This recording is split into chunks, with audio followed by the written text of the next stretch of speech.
Bismillahirrahmanirrahim. Assalamualaikum warahmatullahi wabarakatuh. Alhamdulillahi rabbil alamin. Wa bihi nasta'in ala umurid dunya waddin.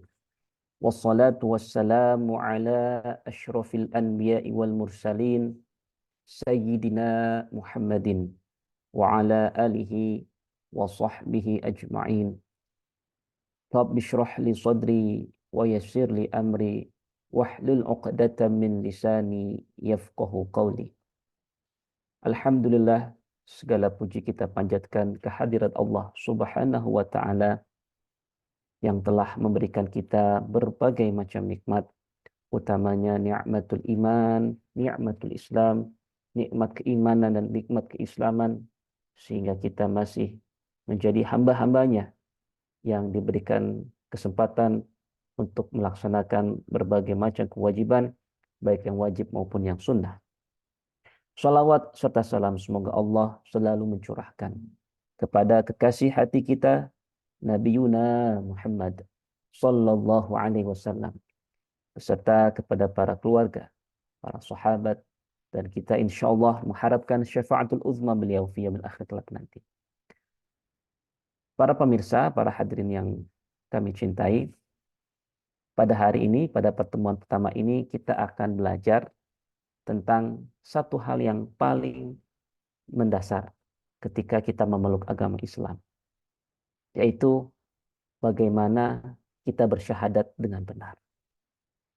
Mungkin tiap hari kita sudah melakukan ibadah-ibadah lahiriah atau ibadah-ibadah yang melibatkan fisik kita seperti sholat, kita berpuasa, kita berzakat.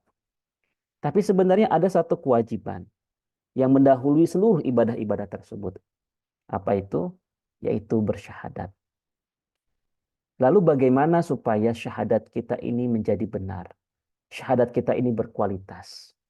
Kenapa? Karena syahadat yang baik ini merupakan fondasi bagi kualitas ibadah-ibadah yang dibangun di atasnya.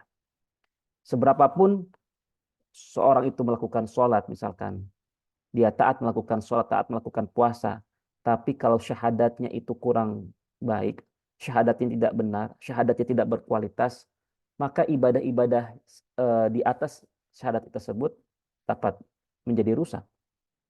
Oleh karena itu di dalam hasanah keislaman, ya dalam kajian keislaman, awal wajibin ala kulli mukallafin ma'rifatullah, dikatakan kewajiban yang paling mendasar bagi setiap orang yang mukallaf, orang yang sudah terbebani dengan syariat, yaitu yang sudah berakal, misalkan sudah mencapai umur 15 tahun, kemudian sudah balik, sudah memiliki fisik yang cukup, bagi perempuan misalkan sudah mendapatkan haid, bagi laki-laki sudah bermimpi dan sebagainya, itu dia wajib untuk dapat mengetahui siapa penciptanya, mengetahui sifat-sifat Tuhannya. Mengapa? Karena pengetahuan dia terhadap Allah merupakan dasar bagi dia untuk dapat bersyahadat dengan benar. Maka pada pertemuan kali ini kita akan mengulas tentang bagaimana kita meningkatkan kualitas syahadat kita. Baik. Kita setiap hari di dalam sholat kita seringkali bersyahadat. Ya, ini merupakan salah satu rukun di dalam sholat.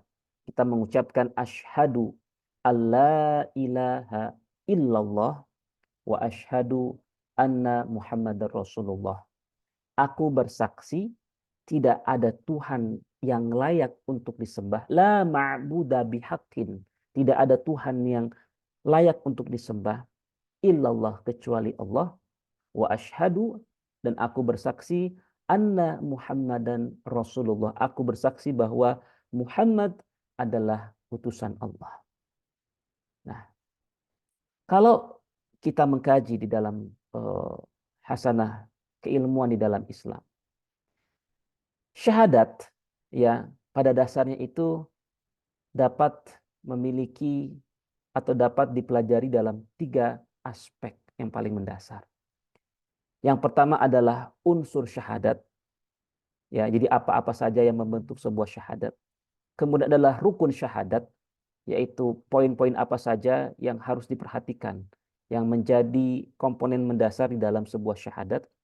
Yang ketiga adalah kualitas syahadat. Nah, pengetahuan terhadap tiga aspek ini menjadi penting untuk bagi kita meningkatkan kualitas syahadat yang kita tanamkan di dalam hati kita. Nah, insya Allah kita akan membahasnya satu persatu. Kita akan memulai dari unsur syahadat. Oke. Ketika kita mengucapkan asyhadu alla ilaha illallah wa asyhadu anna Muhammadar Rasulullah. Kalimat syahadat tersebut sebenarnya itu terdiri dari dua unsur utama. Yang pertama adalah an-nafyu, yaitu meniadakan atau dalam bahasa lain menegasikan, ya. Yang kedua adalah al-itsbat. Al-itsbat artinya meneguhkan. Al-itsbat artinya menetapkan. Nah, jadi sebenarnya kalimat syahadat ini sekali lagi terdiri dari dua unsur, yaitu an-nafyu dan al-itsbat. Apa itu an-nafyu? An-nafyu adalah meniadakan semua Tuhan yang ada. Artinya kita menegasikan, meniadakan tidak ada Tuhan yang layak disembah. Tidak ada satupun sesuatu yang dapat dikatakan sebagai Tuhan. Itu arti dari an-nafyu. Kemudian setelah kita melakukan an-nafyu, yaitu kita meniadakan atau menegasikan, barulah kita datang dengan al-itsbat. Al-itsbat artinya menegaskan. Apa yang ditegaskan?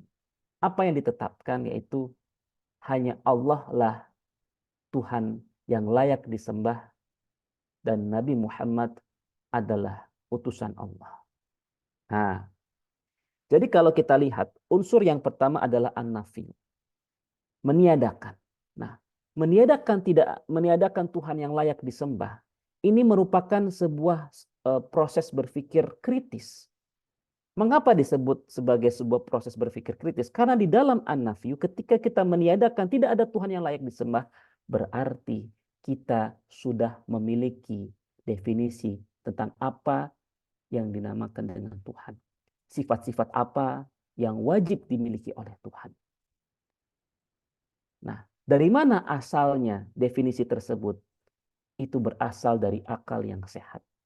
Jadi setiap akal manusia yang memiliki akal yang sempurna, pasti dia memiliki definisi yang sama, memiliki pengertian yang sama tentang apa yang disebut dengan Tuhan. Dan ini bersifat universal. Artinya setiap manusia yang sudah memiliki kemampuan berpikir secara logis, dia pasti memiliki dapat mampu mengkonsepsikan, dapat mampu mendefinisikan sifat-sifat Tuhan apa yang wajib dimiliki oleh Tuhan sehingga ia layak dipertuhankan. Nah, ketika manusia sudah berpikir kritis di dalam mendefinisikan sifat-sifat Tuhan yang wajib dimiliki oleh Tuhan, barulah kemudian ia melakukan apa yang disebut dengan research, yaitu meneliti dan juga mengobservasi.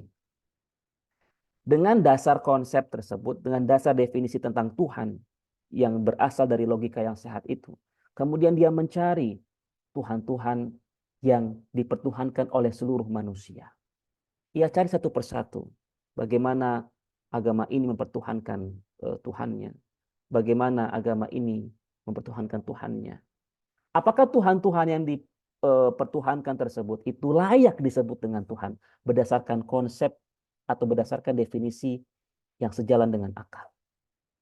Nah, dari penelitian tersebut, setelah dia meneliti secara luas, pada akhirnya dia berkesimpulan sementara. Tidak ada yang layak dipertuhankan. La ilaha. Tidak ada yang layak dipertuhankan. Karena tidak ada satupun yang masuk atau sesuai dengan kriteria apa yang disebut dengan Tuhan. Tidak ada satupun Tuhan-Tuhan yang dipertuhankan tersebut memiliki karakter dan sifat ketuhanan. Nah, setelah berkesimpulan sementara dengan mengatakan la ilaha, tidak ada Tuhan yang layak disembah, barulah kemudian dia masuk ke dalam al-itsbat, yaitu menetapkan atau meneguhkan. Apa yang diteguhkan? Bahwasanya hanya Allah lah yang layak untuk dipertuhankan, yang layak untuk disembah. Ini merupakan sebuah kesimpulan berpikir, kesimpulan penelitian. Setelah dia mencari kepada seluruh agama misalkan, kepada seluruh Tuhan-Tuhan atau makhluk yang selama ini dipertuhankan. Pada akhirnya dia mendapatkan kesimpulan, hanya Islamlah yang menawarkan konsep ketuhanan yang sejalan dengan akal pikiran manusia. Akal pikiran manusia yang sehat, ya, yang secara universal ini pasti mengatakan Tuhan itu wajib bersifat kidam. Tuhan itu wajib memiliki sifat kidam. Kidam itu artinya maha terdahulu. Tidak pernah tidak ada. Artinya Tuhan tidak diawali oleh ketiadaan. Tuhan wajib ada tanpa didahului oleh ketiadaan. Itu akal yang sehat akan mengatakan seperti itu. Oh, Tuhan itu wajib bersifat maha terdahulu. Lalu berdasarkan definisi ini, sifat ini, ia cari. Oh, ternyata hanya Islamlah yang menawarkan konsep Tuhan yang bersifat kidam. Di dalam Al-Quran disebutkan, huwal awwal wal akhir. Allah itu adalah Tuhan yang maha awal. Apa artinya maha awal? Tidak pernah didahului oleh ketiadaan. Oh, berdasarkan hasil tersebut, penelitian berdasarkan hasil tadi, ternyata dia mendapatkan, ternyata hanya konsep Islam yang sejalan dengan kriteria Tuhan yang sesuai dengan akal. Nah, ini baru satu sifat. Ya. Nah, berdasarkan hal tersebut, pada akhirnya dia mengisbat. Dia melahirkan sebuah kesimpulan, la ilaha illallah. Hanya Allah lah yang layak untuk disembah. Kemudian, asyhadu anna Muhammadar Rasulullah, dan aku bersaksi bahwasanya Muhammad adalah utusan Allah. Berarti ketika kita bersaksi bahwasanya Nabi Muhammad adalah Rasulullah, kita memiliki kriteria tentang apa yang pantas menjadi seseorang pembawa risalah atau seorang nabi. Apa kriteria seorang nabi? Akal yang sehat akan mengatakan seorang nabi itu harus memiliki sifat falconah, kecerdikan. Seorang nabi harus memiliki sifat tabligh, menyampaikan. Maka dari dua sifat tersebut akhirnya dia mencari, meneliti pribadi Rasulullah, dan ternyata Rasulullah adalah pribadi yang cocok dengan sifat-sifat kerasulan. Nabi Muhammad adalah seorang sosok yang selaras dengan sifat-sifat seorang Rasul yang dimunculkan oleh akal kita. Barulah kemudian dia bersahadat, asyhadu anna Muhammadar Rasulullah. Itu. Kita akan buat ini menjadi simple, ya. Saya akan kasih sebuah analogi, sebuah contoh. Suatu saat ada seorang anak namanya Budi. Ia diminta oleh ibunya untuk membeli minuman di warung. Sebutlah warung Pak Jono misalkan. Kemudian setelah dia ke warung Pak Jono, dia pulang. Dan dia mengatakan kepada ibunya, wahai ibuku, sesungguhnya tidak ada satupun minuman yang ada dan layak dibeli di warung Pak Jono kecuali teh botol ini misalkan, kecuali teh kotak ini. Nah, berdasarkan dua unsur tadi, di dalam persaksian Budi tidak ada minuman yang layak dibeli, yang ada dan layak dibeli kecuali teh kotak ini. Itu mengandung dua unsur. Pertama adalah an-nafyu, dia meniadakan apapun yang ada dan layak untuk dibeli. Dia meniadakan minuman yang layak untuk dibeli. Kemudian dia mengisbat, dia meneguhkan hanya teh kotak ini yang ada dan bisa dibeli di warungnya Pak Jono. Jadi kalau kita lihat tadi dua unsur persaksian tadi sebenarnya, ya, kenapa Budi itu bisa meniadakan kemudian meneguhkan bahwasanya hanya ada sosro atau teh sosro yang bisa diminum. Satu, Budi punya konsep yang benar tentang apa yang disebut dengan minuman.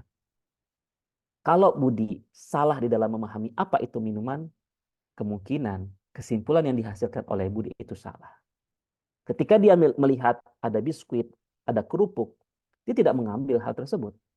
Kenapa? Karena dia sudah punya konsep mendasar apa yang disebut dengan minuman. Oh, minuman itu adalah suatu cairan bentuknya, harus berbentuk cairan. Kemudian dia harus bisa menghilangkan dahaga. Kemudian dia harus bisa diminum, tidak beracun. Maka ketika dia melihat misalkan ada baygon.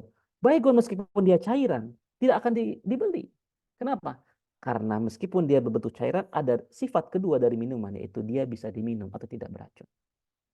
Nah, kemudian, tidak hanya punya konsep yang benar, juga Budi melakukan observasi dengan dasar pengertian minuman yang ia fahami di dalam logikanya.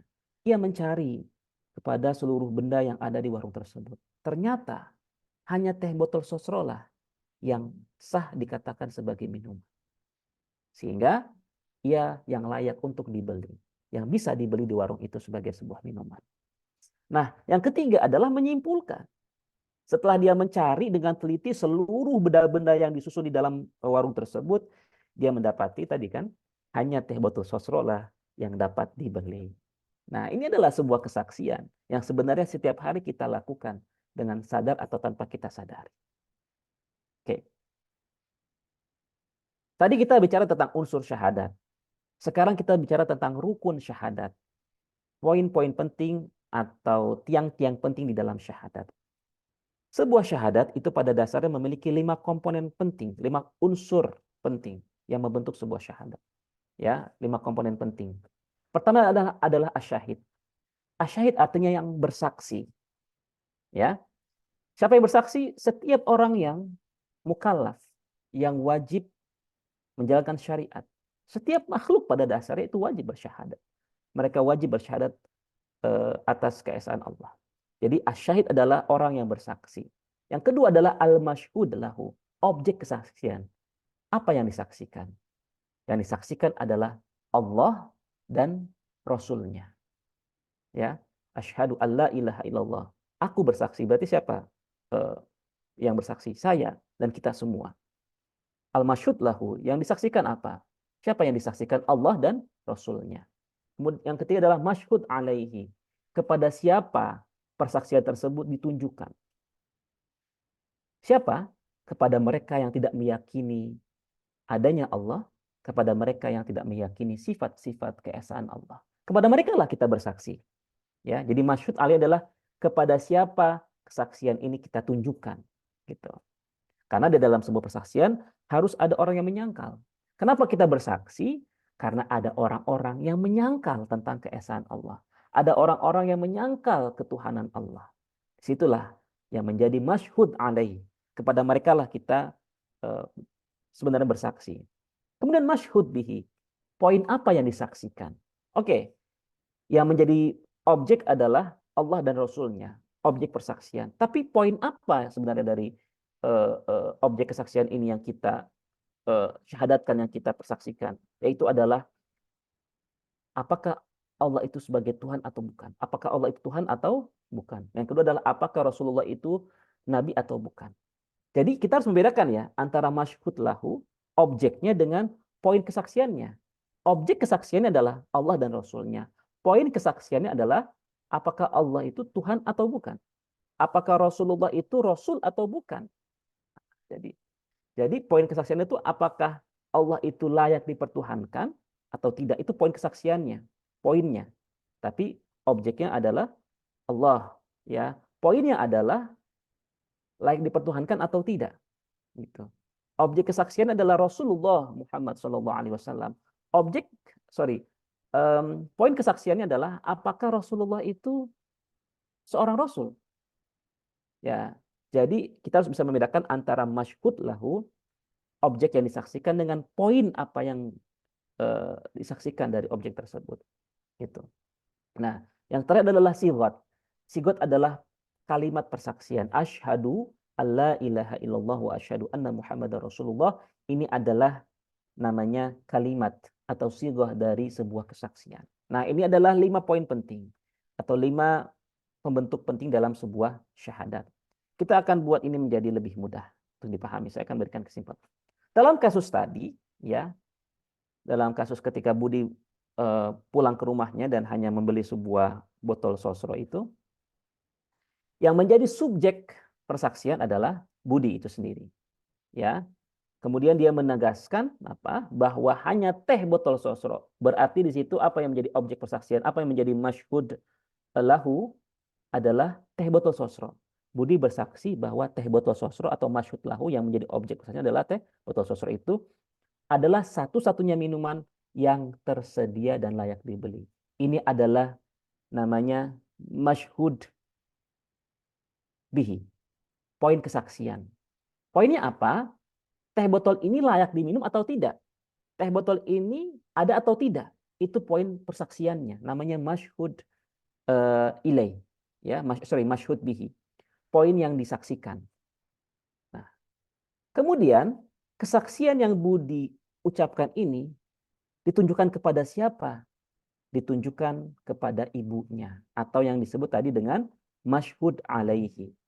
Kenapa Budi bersaksi kepada ibunya? Karena ibunya meragukan apakah benar hanya teh botol sosro yang ada di warung tersebut. Apakah benar hanya teh botol sosro yang layak untuk dibeli?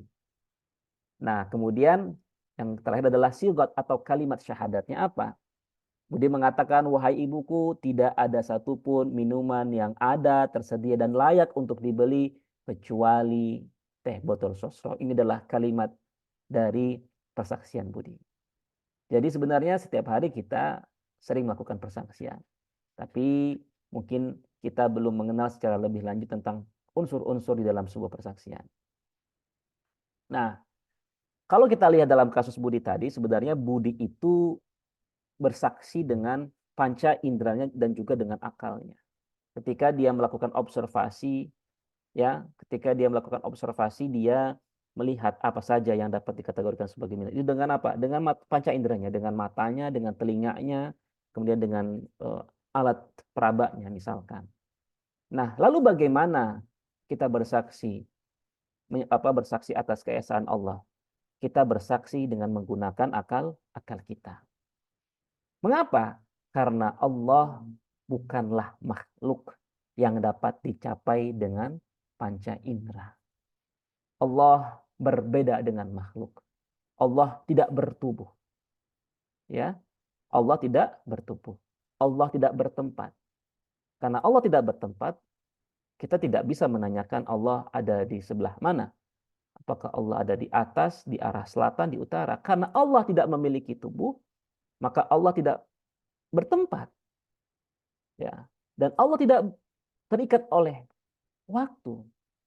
Allah di mana, Allah kapan ada, karena Allah tidak terikat oleh waktu, tidak bisa menanyakan hal seperti itu kepada Allah. Nah, maka sesuatu yang tidak bertubuh, tidak bertempat dan tidak terikat oleh waktu, ya zat yang maha suci ini tidak bisa disaksikan dengan panca indera, tapi hanya bisa disaksikan dengan akal pikiran kita. Nah, kalau tadi untuk bisa membedakan mana minuman yang pahit, misalkan mana minuman yang manis, kita harus bisa menggunakan panca indera kita secara benar. Nah, maka untuk bisa membedakan mana yang layak dipertuhankan, mana yang tidak, harus bisa menggunakan akal kita secara maksimal. Nah, dalam konteks ini sebenarnya, ya, sebutir debu pun, ya, satu butir debu pun yang ada di muka bumi ini, kalau misalkan tidak ada apapun selain hanya ada sebuah debu, maka kalau kita mampu menggunakan akal kita secara maksimal, pasti kita bisa menetapkan bahwa Allah itu ada dan Allah itu berkuasa hanya dengan satu titik debu. Kalau kita menggunakan akal kita secara benar, gitu. Nah, tadi kita sudah bicara tentang unsur persaksian, kemudian rukun persaksian, dan terakhir kita akan bicara tentang kualitas persaksian. Jadi kualitas persaksian seseorang itu pasti akan berbeda-beda karena pemahaman dia tentang apa yang disebut dengan Tuhan. Kemudian kualitas pencarian dia terhadap apa saja yang selama ini dipertuhankan oleh manusia itu berbeda-beda. Maka kita berharap agar kualitas syahadat kita itu layak untuk dikatakan sebagai orang yang beriman. Nah, maka kualitas persaksian kita, kualitas syahadat kita sangat tergantung terhadap tiga hal. Pertama, definisi yang digunakan. Seberapa jauh kita memiliki pemahaman yang benar tentang sifat-sifat ketuhanan yang sesuai dengan akal pikiran yang sehat. Ya, itu satu. Karena kalau tanpa kita memiliki definisi tersebut definisi yang benar tersebut, kita tidak bisa mencari apa yang layak dipertuhankan. Yang kedua adalah kedalaman observasi. Setelah kita tahu apa sifat-sifat Tuhan yang harus dimiliki agar ia layak dipertuhankan, kita mencari mana saja yang selama ini dipertuhankan oleh manusia. Nah, seberapa dalam kita mencari, disitulah kita akan semakin dalam syahadat yang kita ucapkan, yang kita tanamkan di dalam hati kita. Yang terakhir adalah keyakinan terhadap kesimpulan. Seberapa jauh kita pada akhirnya meyakini kesimpulan dari penelitian kita. Nah, keyakinan ini harus 100%. Tidak disebut dengan yakin kalau dia hanya misalkan 50%. Karena di dalam Islam itu ada derajat-derajat kepercayaan. Ada yang disebut dengan zon. Zon itu dugaan. Dugaan itu sifatnya 50% percaya, 50% tidak, ragu. Nah, maka yang dituntut di dalam syariat Islam adalah kita meyakini Allah dengan yakin, ya, keyakinan yang sifatnya 100%. Maka ketika kita hanya menduga bahwa Allah itu adalah Tuhan, berarti keimanan kita belum sah, belum sempurna. Karena yang dituntut oleh Islam adalah keyakinan yang bersifat jazm, artinya 100% benar-benar meyakini. Begitu. Nah, alhamdulillahnya para ulama kita itu ya membentuk sebuah kajian ilmu, membantu kita supaya kita itu bisa bersyahadat dengan benar, dengan menggagas sebuah ilmu yang disebut dengan ilmu tauhid. Ya, ilmu yang mempelajari keesaan Allah. Itulah yang disebut dengan ilmu tauhid. Nah, di dalam ilmu tauhid, pokok utamanya adalah kita mempelajari sifat-sifat yang wajib dimiliki oleh Allah Subhanahu wa taala. Supaya kita apa? Bisa bersyahadat dengan benar. Nah, kenapa jumlahnya sifat kenapa jumlah sifatnya ada 20 sifat? Kenapa tidak misalkan 30, 40? Karena 20 sifat inilah sifat-sifat yang akal mampu menjangkaunya. Ya. Jadi ini adalah 20 sifat yang akal mampu merumuskannya untuk menentukan sesuatu itu layak dipertuhankan atau tidak. Nah, jadi ada 20 sifat di mana akal itu mampu untuk mencapai sifat-sifat tersebut. Dan 20 sifat ini kemudian ditegaskan atau dikuatkan secara atau berdasarkan wahyu. Contoh tadi misalkan ada sifat kidam yang maha terdahulu. Ya, akal yang sehat akan mengatakan Tuhan itu wajib maha terdahulu. Nah, sifat kidam tersebut ditegaskan oleh wahyu. Wal awwalu, Allah lah yang maha awal. Nah, jadi dari hasil hasil kajian tersebut dirumuskanlah ternyata ada 20 sifat ya yang mampu dicapai oleh akal untuk menentukan sesuatu itu layak dipertuhankan atau tidak, di mana 20 sifat yang mampu dicapai akal ini kemudian ditegaskan oleh Al-Quran dan Sunnah. Nah, jadi ini sudah siap pakai ini. Kita hanya siap tinggal mempelajarinya dengan benar. Nah, jadi intinya sifat 20 ini, ya 20 sifat ini akan membantu kita untuk meningkatkan kualitas syahadat kita. Karena sekali lagi, al-jazmu bi umur akidah. Yang wajib diminta dari kita adalah al-jazm, keyakinan yang 100%. Berarti kalau kita harus berkeyakinan 100%, kita butuh ilmunya. Karena kalau kita tidak berilmu, maka kualitas keyakinan kita akan di bawah 100%. Mungkin hanya tadi al-dhan, hanya setengah-setengah, dan ini tidak diperbolehkan. Karena akidah itu harus bulat, dia harus teguh, harus 100%. Dan juga diketahui dalam sebuah usul fiqh, ya, artinya ini adalah sebuah ilmu tentang filosofi hukum. Ma la yatimul wajib illa bi fahuwa wajib. Sesuatu yang tidak sempurna tanpa media tersebut, maka media tersebut menjadi wajib. Salat adalah wajib. Nah, dalam hal ini wudu pun wudu menjadi wajib. Kenapa? Karena tanpa wudu salat tidak akan bisa dilaksanakan. Syahadat adalah wajib. Maka apapun media yang menjadikan kita mampu bersyahadat itu menjadi wajib. Maka mempelajari 20 sifat wajib bagi Allah itu adalah sesuatu kewajiban bagi kita agar apa? Kita memiliki keyakinan yang teguh dan kita bisa bersyahadat dengan benar. Nah, 20 sifat ini pada dasarnya tidak membatasi kesempurnaan Allah. Kesempurnaan sifat-sifat Allah. Allah itu maha sempurna dengan segala sifatnya. Allah memiliki sifat-sifat kesempurnaan yang tidak ada batas jumlahnya. Tapi sekali lagi, ya, dari kesempurnaan tersebut ada sifat-sifat yang bersifat pokok yang wajib kita ketahui agar apa? Agar kita bisa membedakan mana yang disebut dengan Tuhan, mana yang tidak layak disebut dengan Tuhan.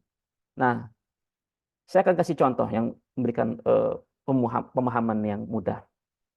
Minuman. Akal kita akan menyatakan ya ada 3 sifat yang menjadi pokok dasar bagi kita untuk menyatakan sesuatu itu minuman atau bukan. Yang pertama, misalkan dia berbentuk cairan. Yang kedua, dia dapat dikonsumsi, ya tidak beracun. Ketiga, mampu menghilangkan dahaga. Ini adalah 3 sifat mendasar yang mampu dicapai oleh akal kita untuk mendefinisikan apa itu minuman. Nah, tapi di luar 3 sifat pokok ini, ada sifat-sifat lainnya. Ya, seperti misalkan minuman itu dikemas di dalam botol, minuman itu rasanya manis, minuman itu dingin, minuman itu bergizi, dan lain sebagainya. Sifat-sifat ini merupakan sifat-sifat minuman, tapi sifat ini bukan merupakan sifat pokok. Artinya apa? Tanpa sifat-sifat ini pun, ya kita masih bisa membedakan mana yang disebut dengan minuman atau bukan. Artinya apa? Tanpa sifat esensial, ya meskipun misalkan dia dikemas di dalam botol, dia manis, dia dingin, dia bergizi, kalau dia tidak memiliki 3 sifat wajib bagi sebuah minuman atau karakter dasar sebuah minuman, maka dia tidak layak dikatakan sebagai minuman. Jadi intinya sifat 20 ini adalah sifat yang esensial, sifat yang pokok dimiliki Allah, dimiliki oleh Allah Subhanahu wa taala gitu. Sehingga Allah itu layak dipertuhankan. Ya. Nah, ini adalah sifat 20. Insya Allah kita semua pernah melantunkan ya sifat 20 ketika kita masih kecil. Ada wujud, ada qidam, ada baqa, ada mukhalafatul hawadithi, qiyamuhu binafsihi, wahdaniyah, qudrat iradat, ilmu hayat, sama basar, kalam qadiran, muridan aliman, hayyan sami'an, basiran mutakaliman. Insya Allah ke-20 sifat ini akan kita pelajari secara detail satu persatu. Apa dasarnya? Bagaimana bentuk dalilnya ya dari setiap sifat yang kita pelajari ini. Dan insya Allah pada pertemuan mendatang kita akan lebih berfokus pada 20 sifat ini. Nah, jadi intinya adalah ketika kita bersaksi asyhadu alla ilaha illallah wa asyhadu anna muhammadar rasulullah. Di dalam kalimat syahadat tersebut itu mengandung 50 perkara akidah yang harus diyakini dengan 100%. Artinya, kualitas syahadat kita itu dapat diukur melalui 50 perkara akidah ini. Seberapa jauh kita memahami dan meyakini 50 perkara akidah ini. Kok 50 dari mana? Tadi kita sudah menyebutkan ada 20 sifat yang wajib bagi Allah. Maka ada 20 sifat lagi yang mustahil bagi Allah. Maka jumlahnya 40. Ditambah dengan 1 sifat yang jaiz bagi Allah. 41 perkara akidah terkait dengan Allah. Kemudian ada 9 perkara akidah terkait dengan Rasulullah. Rasulullah itu wajib memiliki 4 sifat.